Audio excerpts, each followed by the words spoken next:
Santos y las FARC unidos en la candidatura de Gustavo Petro. Lo dijimos hace 3 años, en el año 2012, y lo repetimos ahora. Petro es el candidato de Santos y de las FARC. Trump advierte a países que no impiden la llegada de droga a los Estados Unidos, y especialmente a los países que no solamente no lo impiden, sino que la mandan. Colombia y México en la mira de Trump. Rex Tillerson, el secretario de Estado, visitará estos países. Ya efectivamente empezó la gira por América Latina y vendrá a Colombia para que Santos y Naranjo, Coca Naranjo, lo llenen de mentiras que seguramente Tillerson no se va a tragar. Nos han advertido una vez y otra vez. Trump se lo dice a Santos, manda a Colombia a Pence, el vicepresidente de los Estados Unidos. El Congreso se pronuncia contra la laxitud de Colombia con la siembra y la producción de coca y cocaína. Y nada, oídos sordos, porque como el negocio es de las FARC, hay que respetarles el negocio a los niños. Vamos a ver qué nos pasa con los Estados Unidos. Por lo pronto, ayuda, olvídense, no llegará a $1. ¿Y qué más puede pasar? Maduro, en Venezuela, en vísperas electorales, las elecciones deben ser de aquí a finales de abril. Es decir, en 2 meses y medio estaremos en elecciones en Venezuela, si es que a eso pueden llamárselo elecciones. Desarrolla un plan de defensa antigolpista y pone para que comande el plan antidefensa a Diosdado Cabello. ¿Cuántos presos políticos más? ¿Cuántos asesinatos más? Maduro está dispuesto a hacerse matar, pero es que no tiene tampoco mucha salida. ¿Para dónde se va Maduro? La pregunta es quién lo recibe. No lo reciben en ninguna parte, ni a él, ni a Diosdado Cabello, ni a ninguno de sus amigotes. En el Ecuador y en Costa Rica tuvimos elecciones. En el Ecuador fue un referendo, y la parte sustancial del referendo era determinar si podía haber reelección, porque Correa anunció que se lanzaría a una reelección. El pueblo ecuatoriano dijo no a la reelección, es decir, sí al referendo. La victoria fue de un 68% en el promedio de 7 preguntas que se hacían, pero la pregunta específica de la reelección ganó con el 65%. Fuera Correa, no hay reelección.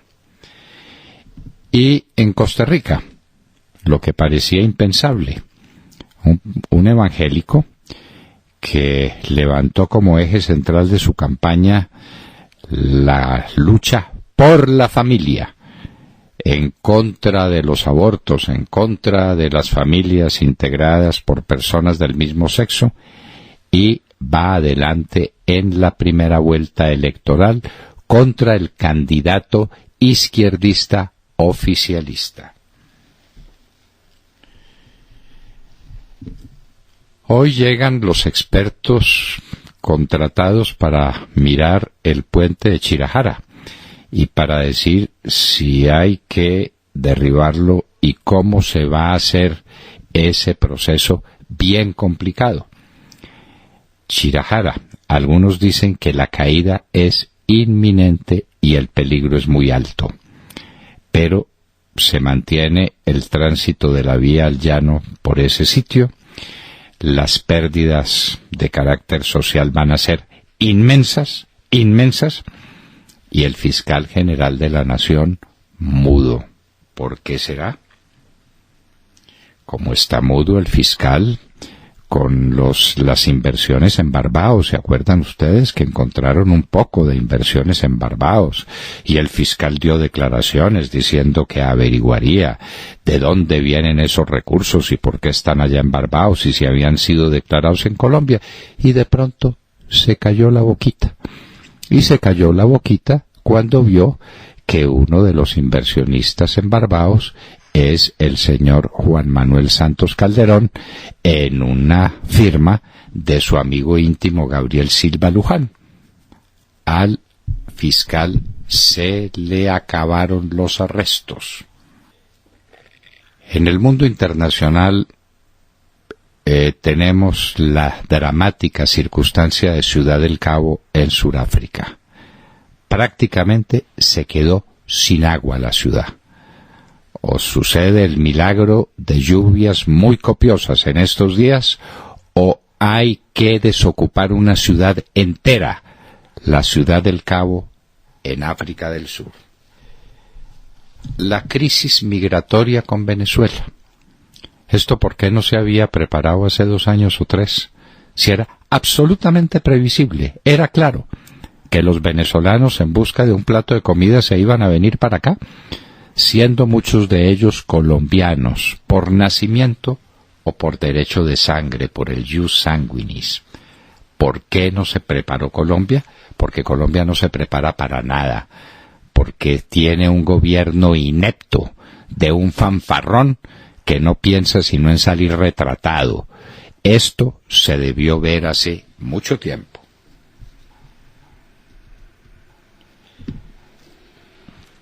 Aquí en Colombia, ya Montserrat Fernández nos hará un relato de los problemas de orden público. El Guaviare está a oscuras, los ataques a torres de energía en todas partes, las FARC y el ELN no permiten la erradicación de cultivos. Buena razón para darle a Tillerson cuando llegue aquí a Colombia. Y miren ustedes, el turismo. Se iba a celebrar por todo lo alto una gran fiesta de matrimonio en el bellísimo Hotel Santa Clara de Cartagena. Una verdadera joya. Santa Clara es una hermosura de hotel. Todo estaba listo, las parejas iban a llegar, los invitados, estaba listo, los banquetes, los festejos, todo. El ELN mandó una carta amenazando, diciendo que o le daban una plata importante o que se atuvieran a las consecuencias. Resultado, no hay matrimonio en Cartagena. El matrimonio se hará en Nueva York. La gente tenía todo listo, sus trajes preparados, sus cupones de vuelo, todo dispuesto. No se puede porque el ELN no deja. Y como se sabe que el ELN cuando dice a poner bombas las pone y no le pasa nada, entonces la gente que venía a Cartagena a una gran fiesta de matrimonio se quedó en la fría, ultrafría ciudad de Nueva York. Desaparecido en el Golfo de Guinea un buque carguero que lleva 13.500 toneladas de petróleo. Rescatan los cuerpos sin vida de 20 náufragos que intentaban llegar a Melilla. España se convirtió ya en el objetivo primordial de los migrantes de África. Antes era por los Balcanes, por Grecia, pasaron a Italia, y ahora están tratando de llegar a España y seguramente muchos estarán llegando a España. Sesiona por primera vez el Parlamento catalán con mayoría separatista. Rajoy pide elegir sucesor de Puigdemont que respete la ley. La mayor nevada en la historia de Rusia. Imagino que en la época en que pueda llevarse el registro del frío terrible de las estepas rusas. Le hubieran dado este dato a Napoleón y a Hitler a tiempo, no hubieran visitado Rusia. La mayor nevada en cuanto se llevan registros en Rusia. Hubo un tiroteo racista en Macerata, Italia. Un hombre atacó a unos migrantes, dejó un muerto y 6 heridos. Y en Hoy en la Historia recordaremos, porque sí, porque nos pareció interesante, la llegada de Pancho Villa, triunfante, a la Ciudad de México para encontrarse con Emiliano Zapata, la Revolución Mexicana. pero están enfrentados a Obregón y sobre todo a Carranza, que era compañero de ellos y que se suponía era su aliado. Pancho Villa en la Ciudad de México, año de 1915. Por esta época, en enero, llegaron en diciembre, y enero y febrero es el momento de mayor gloria de Pancho Villa en esa terrible revolución mexicana que cobró, dicen, 1 millón de muertos. 1 millón de muertos nos parece que es la cifra favorita cuando no se tienen noticias claras de cuántos fueron los muertos. 1 millón de muertos en la Guerra Civil Española. 1 millón de muertos en la Guerra de Independencia de España.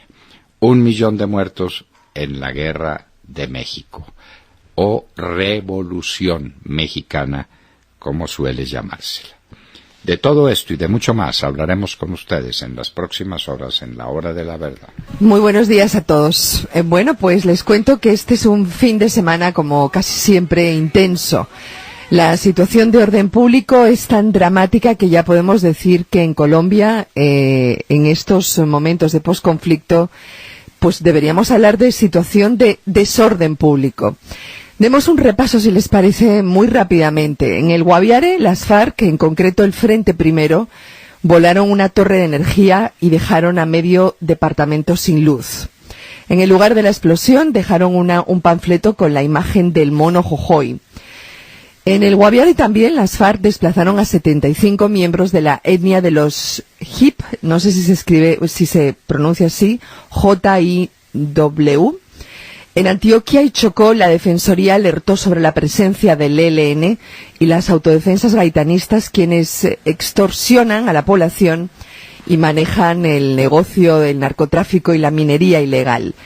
En Tame, el ELN amenazó a través de un panfleto a la compañía petrolera Parex, encargada de la explotación de petróleo en el Tame, y dice que, siguiendo sus principios antiimperialistas, no permitirán la explotación de recursos naturales a gran escala. Y en Cartagena, una pareja que se iba a casar, usted lo contaba, doctor Londoño, tuvo que interrumpir sus planes de boda en la ciudad porque el ELN extorsionó a la pareja diciendo que si querían un matrimonio sin problemas, tenían que contribuir a la causa. El matrimonio ya no se hará en Cartagena, sino en Nueva York, y todos los invitados, que hay un alto porcentaje de invitados extranjeros, fueron informados de los hechos. En definitiva, esta es la paz de la que tanto habla el presidente Juan Manuel Santos en el exterior y que tiene tan preocupados a los colombianos. Pregunto, ¿qué está pasando? ¿Se le salió la situación de las manos al gobierno o la situación se la entregó el gobierno a los delincuentes cuando firmó la supuesta paz? Me parece que lo segundo, Montserrat. Le faltó recordar que en el Cauca trataron de hacer erradicaciones de cultivos ilícitos y las FARC y el ELN no dejaron. Porque las FARC y el ELN mandan en toda la costa. Son los dueños del negocio, obvio. Pues sí, son los dueños del negocio, ellos mandan y dijeron, no se hace erradicación de cultivos, si no se hace. ¿Y no eran las FARC las que iban a convencer para cultivar más? ¿No era un plan? Las que están obligadas a convencer. Ese tema, recuerde que lo examinamos con Iván Duque, el candidato a la presidencia del Centro Democrático, y dijo, esto es increíble. Es como poner al corrompido ese que violó tantos niños a defender a la niñez. El director del Instituto de Bienestar Familiar, ¿de acuerdo? Más o menos. Sí. Esto es inaudito. Las FARC garantizando que los campesinos sustituyan los cultivos cuando ellos son los dueños de los cultivos. Son los financistas de los cultivos y son los grandes beneficiarios de ese negocio gigantesco. Montserrat, el señor Tillerson viene a preguntar por eso. Él no viene a que le cuenten del posconflicto, ni de la paz, ni dónde están las FARC, ni cómo van a ser las elecciones. Lo tiene sin cuidado. Él viene a preguntar por la producción de coca y de cocaína. La coca, pues, es la pasta donde sale la cocaína, y la cocaína ya es el clorhidrato de cocaína, resultado del proceso químico consiguiente. Y Tillerson viene a preguntar por eso, porque los Estados Unidos están llenos de coca, con unos resultados dramáticos. ¿Sabe, de acuerdo a las últimas estadísticas, cuántos norteamericanos murieron por sobredosis de cocaína, solo de cocaína, el año pasado? 10.000. Pero también hay muchos colombianos que... Bueno, los colombianos somos las primeras víctimas de ese desastre, de esa tragedia. Pero estoy hablando desde el punto de vista de los americanos. De los americanos, sí. 10.000 es mucho más de todos los muertos que los Estados Unidos ha tenido en todas las guerras de Afganistán y de Irak y en todas las guerras del Oriente en los últimos años. 10.000 de una vez los matan la sobredosis de cocaína. De manera que Santos a sacarle punta al lápiz y a ver qué se le ocurre, qué mentira se le ocurre para decirle al señor Tillerson. Llame para eso al mentiroso de Palacio, que es el general Oscar Coca Naranjo, a ver qué se inventa para decirle que la erradicación va muy bien. El problema, Montserrat, es que los satélites existen y toman fotos continuamente. Entonces, las mentiritas, vaya, dígaselas al satélite. En fin, la situación es esa, lo que usted dijo, el desorden público en Colombia. Por todas partes extorsiones, amenazas, chantajes y voladuras de energía. En este momento, la mitad del Guaviare está sin luz. Gente muy pobre, campesinos muy abandonados. Es increíble, ¿no? Sí. Que le suman a su tragedia la falta de luz. Sí, bueno. Así defienden a los pobres, ¿no? Esa es la ideología, es increíble. El posconflicto. William Calderón. Doctor Londoño, buenos días, Colombia. Lunes 5 de febrero del año 18. Faltan 183 días para que termine el más corrupto gobierno en la historia política de Colombia, el mismito que se le robó las elecciones a Oscar Iván Zuluaga. Como hace varios años en su columna, el director de La Hora de la Verdad, el sobreviviente Fernando Londoño Hoyos, escribió: Petro a la presidencia y las FARC al poder, como plan de Enriquito. Decía Londoño Hoyos en 2012 que las afinidades de Juanpa y Petro saltan a la vista, que son igualmente perversos, teatrales, desleales, ineptos y ambiciosos, que ninguno tiene ideas claras sobre nada, pero que se dejan mover por corrientes izquierdistas, que Petro y Juanpa se aliaron en las pasadas elecciones presidenciales, que a la candidatura de Juanpa contribuyó Petro de manera escandalosa e impúdica. Ahora Londoño Hoyos vuelve y confirma lo escrito hace 6 años, cuando dice que Petro es de Santos y las FARC. Que Santos tenga su candidato es cosa que se da por descontada. Que las FARC tengan el suyo no deja dudas. Que este razonamiento ha llevado a muchos a creer que Fajardo es el caballo de Troya de este dúo tenebroso. Un tipo de blue jeans y bucles a sus 62 años, que maneja un lenguaje anodino, elemental, intrascendente, que no sabe nada de nada, porque lo que diga está en Google. Doctor Londoño, más de lo mismo. Más de lo mismo o peor, ¿no? No, peor. Uno no sabe si quedarse con Santos o si dar el salto a su candidato, que es Gustavo Petro. ¿Sí? Sobre eso no se engañen. Petro es el candidato de Santos. Y nos preguntamos, ¿por qué no estuvo Petro en el Palacio de Justicia? ¿Por qué no formó parte de los asaltantes? Porque le hicieron el favor de meterlo a la cárcel días antes por porte ilegal de armas, por lo que fue condenado y después amnistiado. Petro, el alcalde más desastroso que ha tenido Bogotá en toda su historia. La Bogotá humana.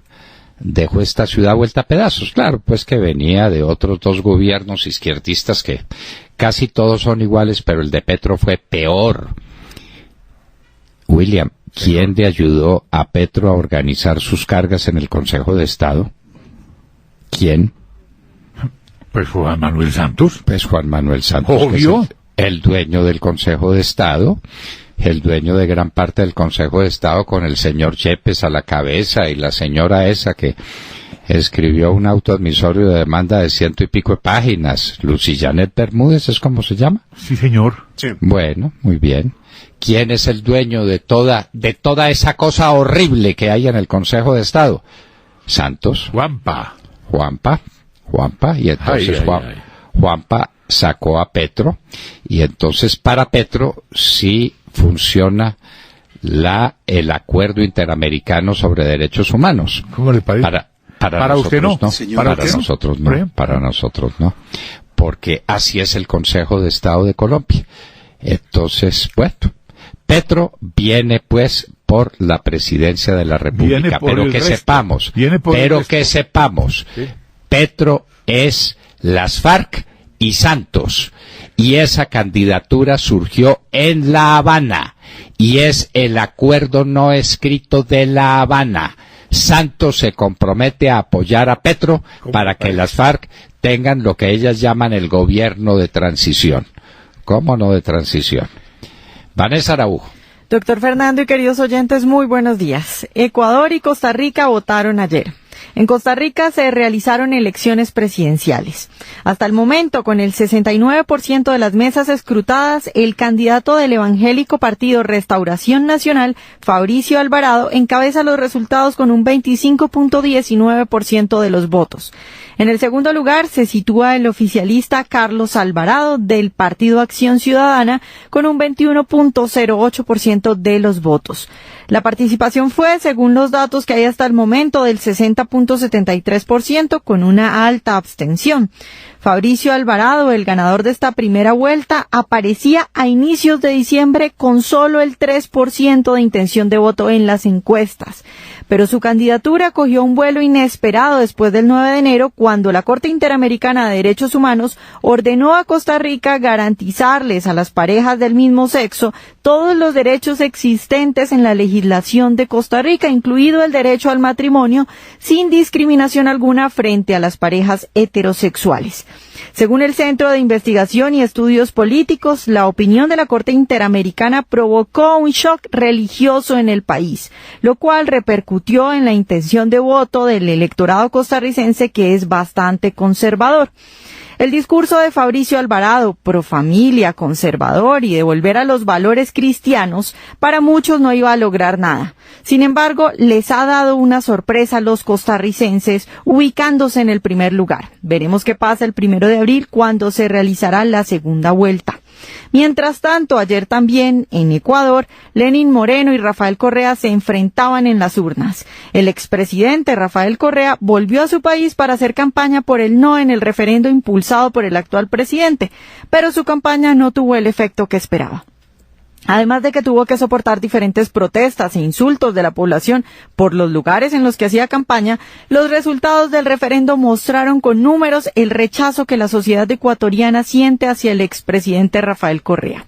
El sí en el referendo se impuso con un promedio del 68% en las 7 preguntas, cuando se lleva escrutado el 70% de las actas. Este resultado significa, entre otras cosas, que se suprimirá la reelección indefinida.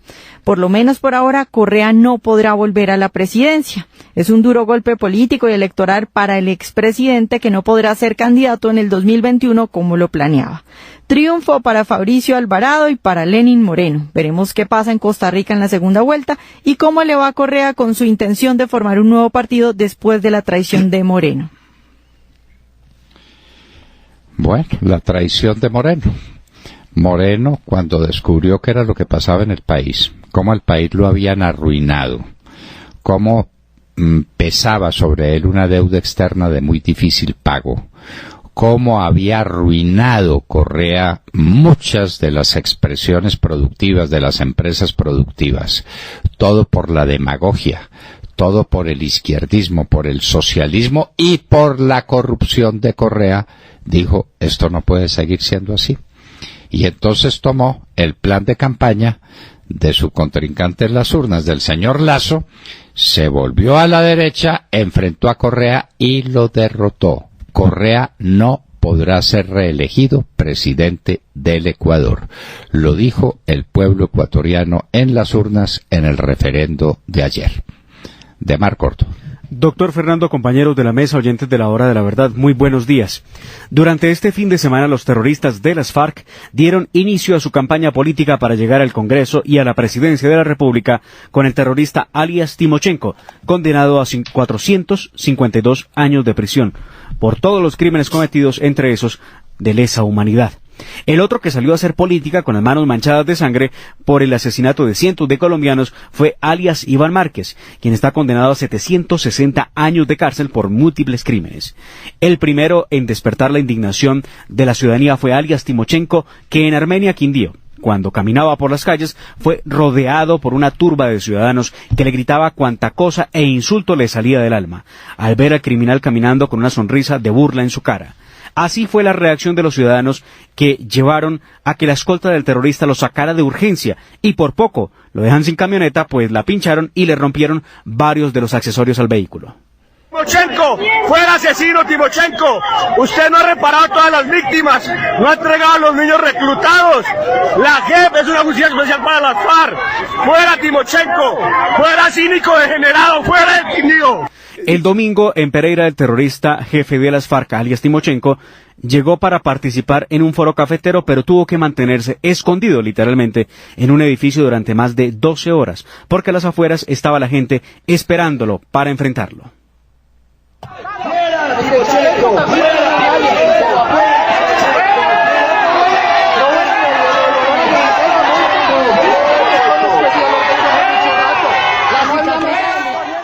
El terrorista de las FARC, alias Iván Márquez, que pretendía presentarse en Florencia, tuvo que suspender su evento porque los ciudadanos les quemaron las banderas que tenían para ese foro y también agarraron una piedra en lugar del evento. Escuchen lo que decía uno de los ciudadanos que estaba indignado con la presencia del terrorista de las FARC en su departamento, y exactamente en Florencia, Caquetá. 17, 28, 30 años hemos estado desplazados, no nos han indemnizado, no nos han reparado víctimas, no nos han dicho de los desaparecidos, no nos han dado ni siquiera ayuda humanitaria, nos tienen jodidos, y estos hijuemadres sí están comiendo bien, sí están en buenos hoteles, sí andan en buenas camionetas y ahora están con la policía resguardados. Entonces esta política es cochina, esto no debe ser así, esto no debe ser así.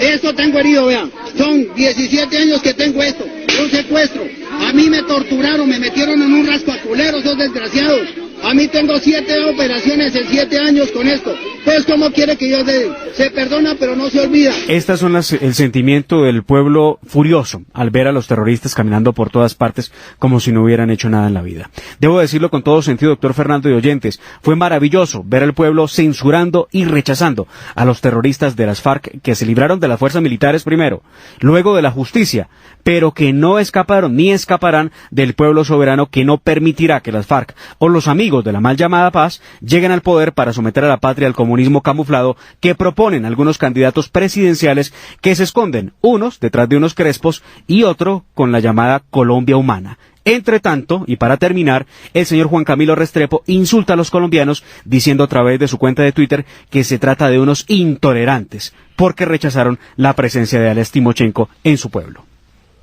Claro, los tolerantes son los que ponen bombas, los que secuestran niñas y las violan, los que asesinan campesinos y se les roban las tierras. Esos son los tolerantes.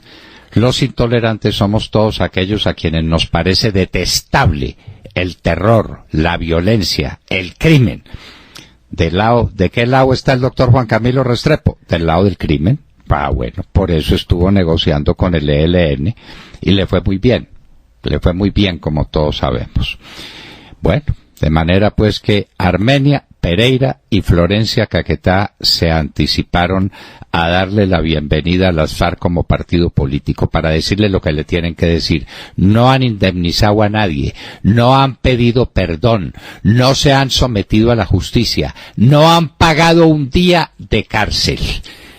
Me parece, retumban en mis oídos las preguntas de Oscar Iván Zuluaga a Juan Manuel Santos. ¿Usted quiere que Timochenko venga al Senado? ¿Usted quiere que venga al Senado? ¿Es para esto que está haciendo la paz? No, ¿cómo se le ocurre? De mi boca no ha salido la palabra impunidad. Mucho cínico, mucho teatrero. Juan Manuel Santos, por fortuna, ahora con la memoria de los videos, de los audios, con la memoria del Internet, nada se escapa. Tata Castro. Muy buenos días a todos. Se jugó ayer el Super Bowl con una gran sorpresa en el resultado. Águilas de Filadelfia por primera vez campeones del Super Bowl.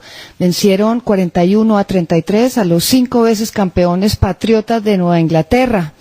Esto fue en Minneapolis, en un juego lleno de emoción y un gran espectáculo de medio tiempo. El equipo de Filadelfia, de la mano del quarterback Nick Foles, quien inició la temporada como suplente, logró su primer título de la NFL después de 2 intentos fallidos. Foles, quien disputó su primer Super Bowl, fue elegido como el jugador más valioso del partido, luego de completar 28 de 43 pases, incluidos 3 que fueron de anotación. Una gran maniobra de la defensa de las Águilas, faltando 2 minutos para terminar, donde le arrebataron el balón a la gran estrella de los Patriotas, Tom Brady, ayudó a la victoria, además del touchdown decisivo de Zach Ertz, faltando 2,5 minutos, que los puso arriba 39-33. Los Patriotas se quedaron con las ganas de llevarse su 6º título. Eran los grandes favoritos, pero la hinchada y los jugadores del equipo de Filadelfia nunca se entregaron, lucharon hasta el final y recibieron por primera vez el trofeo. ¿Cómo le pareció eso, doctor Londoño? Tata, eso es deporte, eso es deporte. La gente abarrotando un estadio colosal, gigantesco, yo no sé para cuántos espectadores, 70,000, 80,000, no sé. Un estadio enorme cuyo techo se cubrió y por eso pudieron jugar sin frío en la helada Minneapolis. Pero, ¿usted vio que hubiera un problema en las tribunas? Nada. ¿Usted vio que tuvieran que separar a los fanáticos de Filadelfia de los fanáticos de New England? ¿Usted vio una agresión? Nada. ¿Usted no vio a los coaches, a los entrenadores de los equipos dándose un gran abrazo al terminar el partido, con todo lo que estaba en juego? ¿Usted vio la unción, la devoción, el respeto con que el público y los jugadores oyeron el himno de los Estados Unidos? Sí, eso es deporte. ¿Qué ejemplo? Eso es deporte. Eso es deporte. Sin barras bravas, sin puñaladas, sin agresiones, sin que de un lado los unos, del otro lado los otros, todos mezclados, todos felices con sus equipos y todos aceptando el triunfo y la derrota. Porque eso es el deporte. El deporte dignifica, enaltece, hace amigos. El deporte es todo lo mejor como enseñanza, como método social, como forma de acercar a la gente. Y aquí lo hemos convertido en un pateadero de barras bravas. Sí, es un ejemplo de deporte, doctor Londoño, porque si vemos, es un deporte de mucho contacto. Y mire, no pasa lo que pasa en fútbol, primero, que hay menos contacto. En la cancha no se golpean, no se dan patadas, nada. En las tribunas, comportamiento ejemplar. Sí. Y al final del partido, todos abrazados. Bueno. Sí, eso es lindo, eso es lindo. El ejemplo del deporte, Tata, el ejemplo del deporte. El deporte tiene que ser eso. Aquí en los Estados Unidos, en Rusia, en la China, el deporte desde la época de los griegos se hizo para unir. Recuerde que los griegos solían vivir en batallas unas ciudades con otras y cuando llegaban las Olimpiadas se paraba la guerra. Mientras iban a ver quién era el campeón en las carreras, quién era el campeón en los carros, quién era el campeón con los dardos, quién era el campeón de los Juegos Olímpicos. El deporte ha sido eso. desde hace 25 siglos. Hay que recuperarlo, Tata, hay que recuperarlo, por Dios.